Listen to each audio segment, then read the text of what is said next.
Hello and welcome to part 3. Now in this part, after a good 10 minutes of cutting out each of your subjects, you should be left with a series of layer masks over on the right hand side which have extracted out each of the moving people within the picture. Now you do that for all bar the last layer, which will act as your background layer, which will include the image information showing the buildings. Now all we need to do is slowly click through each of the layers. Make sure you've got the layer selected, then go up to the opacity slider and just adjust the opacity for each of the layers so that we're blending in each layer on top of the next. And what we're aiming to do is to get more and more of that rushing of people building up within the city scene. So quickly just click through each one and adjust each of the layers for the opacity. If you've got a layer which contains a very bright colour, as with this person walking past with the yellow jacket, just take it down a little bit further on the opacity to about 30% so that it blends in nicely and adds to the motion of the people. So we'll continue to click through and just adjust the opacity for each of these.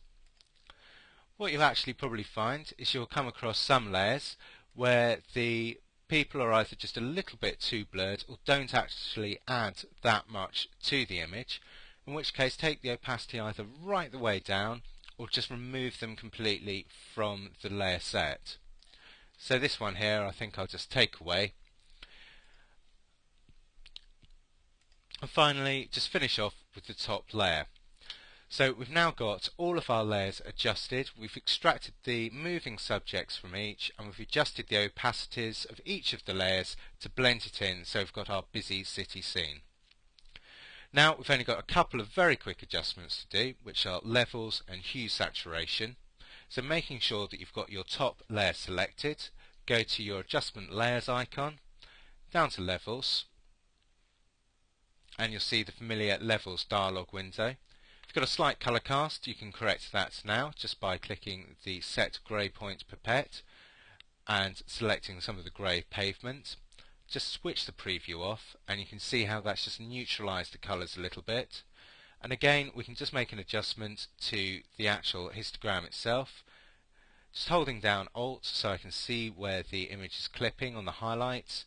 And again I'll do the same for the shadows. And finally, I'm just going to give the highlights just a little more preference in the levels palette there. When I'm happy, I'll just check the before and after, and you can see the real difference that a very quick levels adjustment can have on the quality of your picture. Click OK. And finally, I'm just going to boost some of the saturation. So if I go to hue saturation, I'm just going to take it up slightly to about +10. See the before and after, and you can see that's just warmed up the colours a little bit. Click OK, and there we have our busy city scene.